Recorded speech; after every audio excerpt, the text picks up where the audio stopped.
PV Narasimha Rao అంటే ఆయన దేశ ప్రధాని కదా, జాతీయ రాజకీయాలు కూడా చేసిండు కదా. తెలంగాణకు చెందినటువంటి కరీంనగర్ ప్రాంతంలో పుట్టినటువంటి వంగర గ్రామానికి చెందిన వ్యక్తి.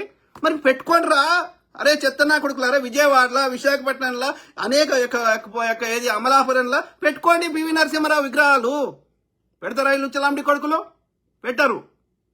కానీ ఎన్టీఆర్ విగ్రహం అమెరికాలో పెడతారు, అట్లాంటాలో పెడతారు, ఇక్కడ హైదరాబాద్లో పెడతారు, రేపు చెన్నైలో కూడా పెడతామని గొడవ చేస్తారు, ఢిల్లీలో పెడతామని గొడవ చేస్తారు, భారతరత్న ఇవ్వాలని గొడవ చేస్తారు.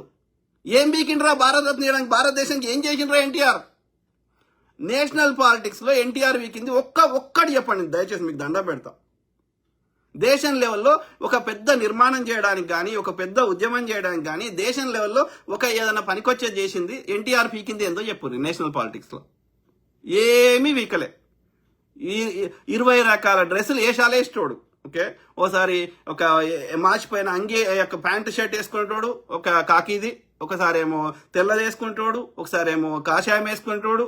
ఈ రకరకాల ఆ సినిమాలు వేసి వేషాలన్నీ వేస్తాడు. ఓకే, వేసి ఇక ఆ గ్రాంధికం భాషలో మాట్లాడుకుంటే నేను చూసిన మా సిద్దిపేటకు వచ్చిండే ఆడ గ్రౌండ్ లో, హై స్కూల్ గ్రౌండ్ లో. ఇక ఒక్కడు కూడా రాలే ఆయన మీటింగ్ కి. ఇది పరిస్థితి. చంద్రబాబు నాయుడు సిద్దిపేటలో మీటింగ్ పెడితే ఆమె అప్పుడు చారు సిన్హానే ఉండే అక్కడ ఎస్పీ, వాళ్ళు కొట్టడానికి వస్తే ఆయనతో వారిపోయిండు హెలికాప్టర్లో. ఇది పరిస్థితి. సో ఎవడు దేక్తున్నాడు? మీ అప్పుడు ఇప్పుడు ఎప్పుడు మీ ఆధిపత్యాన్ని తెలంగాణ సమాజం అంగీకరించడానికి సిద్ధంగా లేదు లేదు లేదు.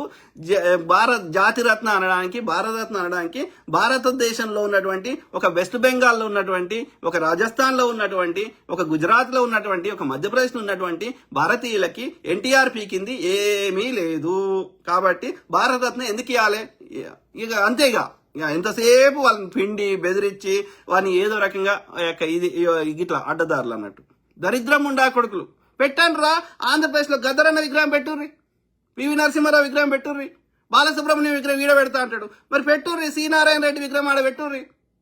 ఆయన మొత్తం తెలుగు పాటలు ఆయన రాసిండు కదా తెలంగాణ, ఆయన కరీంనగర్ ఆయన పెట్టండి. ముండా కొడుకులు, గలీజ్ ముండా కొడుకులు. We don't accept such nonsense. We do not tolerate, we do not accept such nonsense.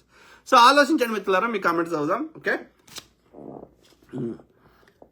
గలీజ్ ముండ కొడుకులు. పొద్దుగాలు వేస్తే 100 సమస్యలు ఉన్నాయి. పొద్దుగాలు వేస్తే చేసుకోమండి, మీ ప్రాంతాన్ని అభివృద్ధి చేసుకుంటా అండి. మేము వద్దంటున్నామా? మేము వద్దంటలేము, మేము కూడా సహకరిస్తామంటున్నాం. ఓకే, ఇలా సపరేట్ అయినారు కాబట్టి ఇలా ఆంధ్రప్రదేశ్ ఏదైనా అభివృద్ధి అయినా ఇంకోటైనా ఆంధ్రప్రదేశ్ ప్రజలకు జరుగుతుంది.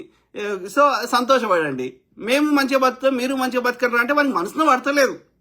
హైదరాబాద్ లాంటి నగరాన్ని నిర్మించుకోవడం ఎంతసేపు రా? ఇలా నీ సపోర్ట్ తీసేస్తే ఆడ మోడీ గవర్నమెంట్ పడిపోతుంది. తెచ్చుకో, 1,00,000 కోట్లు తెచ్చుకో, మేము వద్దంటే అడగండి. తెలివి లేదు, మను లేదు, మశానం లేదు. ఎంతసేపు పక్కోని మీద ఏడుసుడు, పక్కోని బాధ పెట్టుడు తప్ప మూడో కొడుకులు. సో రాజు బెట్టు, hi sir, how are you, have a nice day. YouTube brother, thank you. ఈ ప్రతిపక్షాలు ఉన్నాయి. ఈ అమ్మ వాడికి రైతుల పేరు మీద మిలిటెంట్ చేస్తా అంటాడు. అవి చేసే వాళ్ళు ఇట్లా ట్యాంక్ బండి మీద విగ్రహాలు ఉన్నాయి. ఇక మరి వాటిని తీసేయడానికి కొట్లాడవచ్చు కదరా. ఎన్టీఆర్ విగ్రహం, ఎన్టీఆర్ మార్గు, ఎన్టీఆర్ విగ్రహం గీడెందుకురా? పెట్టుకోపో. విజయవాడ, కృష్ణా జిల్లాలో పుట్టింది కదా, విజయవాడనే కదా, పెట్టుకోపోడా. అది క్యాపిటల్ సిటీ చేస్తున్నావు కదా, ఇప్పుడు అమరావతి అంటున్నావు కదా, పరిసర గుంటూరు, విజయవాడ పరిసర ప్రాంతాల్లో పేదది కట్టుకో ఎన్టీఆర్కి. ఇక మొత్తం ఇక క్యాపిటల్ సిటీ అవసరం లేదు, ఎన్టీఆర్దే కట్టుకో. ఎవడన్నా ఆపితే అడుగు, లేకపోతే దాని పేరే మార్చేసాయి, ఎన్టీఆర్ జిల్లానే పెట్టినట్టున్నావు కదా. సో ఇంక ఏమున్నా పెట్టేసాయి. ఎన్టీఆర్ సచివాలయం, ఎన్టీఆర్ అన్న క్యాంటీన్, ఎవ్రీథింగ్ అన్న పెట్టు. అన్నం చంపేసి అన్న పేరు పెట్టుకో. అన్న పార్టీ గుంజుకో, అన్న పార్టీ ఫండ్స్ గుంజుకో, కానీ అన్న పేరు పెట్టుకో. అన్న ఇష్టంతో పెళ్లి చేసుకొని లక్ష్మీపార్వతిని ఆయన తిరుపతి వేదికగా పెళ్లి చేసుకున్నాడు. ఇదే మోహన్ బాబు సారథ్యంలో చేసుకున్నాక, పెళ్లి అయినాక రాష్ట్రమంతా తిరిగి ఫుల్ మెజారిటీ తోటి గెలిపించినాక ఇవాళ లక్ష్మీపార్వతి కాబట్టి నేను దాన్ని పార్టీని నేను టేక్ ఓవర్ అని అన్ని ఫేక్ చెప్పిండు. అట్లయితే లక్ష్మీపార్వతిని పెళ్లి చేసుకున్నాకనే రాష్ట్రం 300 ఎన్నో సీట్లు వచ్చినాయి, మొత్తం మెజారిటీ వచ్చింది, ఫుల్ మెజారిటీ వచ్చింది. సో మరి ఈ చంద్రబాబు నాయుడు ముఖం చూసి ఎన్నడూ ఓట్లు వాళ్ళే. ఓకే, సో మరి దాన్ని మళ్ళీ వీడు గుంజుకున్నాడు లక్ష్మీపార్వతి. ఆమె పెళ్లి చేసుకున్నాకనే కదా అన్ని ఓట్లు వచ్చినాయి. అంటే అక్కడ ఉమ్మడి ఆంధ్రప్రదేశ్ ప్రజలు అంగీకరించారు కదా. అన్నగారు లక్ష్మీపార్వతిని పెళ్లి చేసుకుంటే కూడా దొంగ కుట్రల బాబు. పొద్దుగాలు లేస్తే అబద్ధాలు, కుట్రలు. అవన్నీ తిన్నది ఎట్లా అరుగుతుందో చంద్రబాబు నాయుడికి. గలీజు ఉండకడు. సో సురేష్ దోమకండి, హాయ్ బ్రదర్. తెలంగాణ శ్యామ్ ఏ టాపిక్ మీద ఏదైతే రియల్ జెన్యున్ ఉంటుందో మాట్లాడు. ఇక బీజేపీని తిట్టాడు ఈ యొక్క తెలంగాణ శ్యామ్ గాని తులసి చంద్ గాని బీజేపీని తిట్టడు అప్ప మిగతా ఏ టాపిక్ మీద నిష్పక్షపాతంగా మాట్లాడరు. ఎందుకో ఏమో ఏం పుట్టిందో ఏమో. మనోజ్ కుమార్ సార్, అంతా ఆంధ్ర పాలిటిక్స్ నడుస్తుంది తెలంగాణలో. అదే బ్రదర్, ఈ ఆంధ్ర చెందిన ఉండకొడుకులు ఏంటంటే ఈ యొక్క వ్యాపారస్తులు సెటిలర్స్ ఏంటంటే అడ్డదారులలో పైసలు సంపాదిస్తారు. ఆ పైసలు చేతిలో పెట్టుకొని ఇక వాళ్ళు మీడియాని కానీ రాజకీయ నాయకులను కానీ ఎవరినైనా బెదిరిస్తాము, ఎవరినైనా కంట్రోల్ చేస్తాము అన్న ఒక భ్రమలో బతికేస్తున్నారు. అవసరం లేదురా అయ్యా, భయపడాల్సిన అవసరం లేదు, వానికి దాసోహం చేయాల్సిన అవసరం లేదు. వాని ప్రాంతంలో వాడు ఏమన్నా చేసుకొని, ఈ ప్రాంతంలో ఉండేదంటే ఇక్కడి కల్చర్కి, ఇక్కడ ప్రజల మనోభావాలకి, ఇక్కడి తెలంగాణ కల్చర్లో అసిమిలేట్ కావాలి. అంతేగాని మా మీద ఆధిపత్యం చేస్తా వాని కల్చర్ని, వాని అడ్డమైన ఇది దోపిడిని, ఆ యొక్క కబ్జాలని మా మీద రుద్దుతా అంటే we do not tolerate.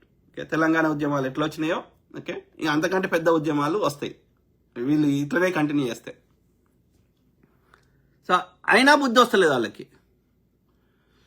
Telangana Shyam Pagidipalli అన్న, తెలంగాణలో ఏ రంగం కూడా తెలంగాణ ప్రజల చేతుల్లో లేదు అన్న. అది రాజకీయం కావచ్చు, సినిమా కావచ్చు, ఆస్తులు కావచ్చు, భూములు కావచ్చు, ఇంకేమైనా కావచ్చు, భౌగోళిక తెలంగాణ ఏర్పడింది తప్ప తెలంగాణ వనరులు తెలంగాణ సామాన్య ప్రజలకు సామాజికంగా అందడం లేదు. తెలంగాణ ప్రజలు తెలంగాణ జాతి సంపదను అనుభవించలేకపోతున్నారు.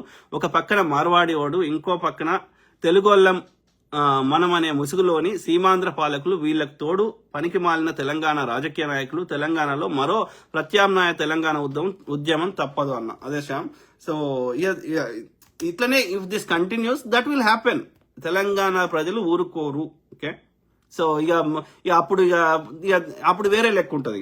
ఇక వాళ్ళ ఆస్తులకు నష్టం జరుగుతుందా, వాళ్ళని తరిమి కొడతారా, ఇక ఏమవుతుంది అనేది ఇక అది ఆడిదాకా తెచ్చుకోవద్దు అంటే వాళ్ళు ఓకే ఒకటి ఇక్కడ ప్రభుత్వాలతో కొట్లాడి మనం టేక్ ఓవర్ చేయాలి. వ్యాపారాలు కానీ అన్నిట్లో టేక్ ఓవర్ చేయాలంటే ఆ యొక్క మనకు వ్యాపారానికి కావాల్సినటువంటి ఏమంటారు పెట్టుబడులు కానీ దానికి సంబంధించినవి కొట్లాడాలి. ఒక స్కిల్ డెవలప్మెంట్ కానీ మార్కెటింగ్ కానీ.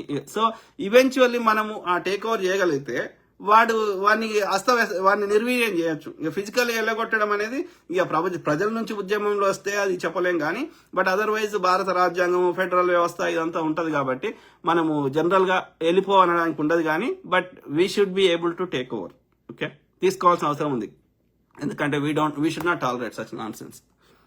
అవసరం లేదు. ఎనఫ్. ఎన్నిసార్లు చూస్తున్నాం, ఒకసారి కాదు కదా. ఎంతసేపు మమ్మల్ని కాల్స్కి రాసి రంపాన పెడతామంటే ఎందుకు ఊరుకోవాలి? మరి మేము అట్లనే, నువ్వు ఎట్లా ప్రవర్తిస్తున్నావు మేము అట్లనే ప్రవర్తిస్తే నువ్వు తీసుకుంటావా? తీసుకున్నప్పుడు నువ్వు మా మీద ఎందుకు, నీ లోపల అదే ప్రాణం ఉన్నప్పుడు మా లోపల అదే ప్రాణం ఉన్నప్పుడు మమ్మల్ని ఎందుకు కాల్స్కి తింటున్నావు? మా మంచితనమే నీకు అంత ఎడినా కొడుకు లెక్క అనిపిస్తున్నామా? అంటే మంచితనంగా ఉండడమే నేరమైందా? Very unfortunate. సో వాళ్ళకి పడది, ఆంధ్రోనికి పడది. వానికి వెనకాల వాడు తీయ మాట్లాడతారు ముఖం మీద, ఎవరి వెనకాల వాళ్ళ గోతులు దవ్వుకుంటూనే ఉంటారు. మేము అట్లా చేయం. మా భాష ప్రాకృతం ఉంటుంది, మా భాష కడుపు నిండినట్టు ఉంటుంది, ఆ తొక్కేసుకొని తిన్నట్టు ఉంటుంది. ఓకే, దాని సందులు దీర్ఘాలు పెట్టాం, దాని సింపుల్ ప్రాకృతం, బేసికలీ ప్రాకృతం అంటే ఏంది? మీరు యొక్క భాషలో తీయండి, ఆ యొక్క ఒత్తులు దీర్ఘాలు ఉంటాయి అంతే, సింపుల్. ఓకే, అనడం ఈజీ అవుతుంది.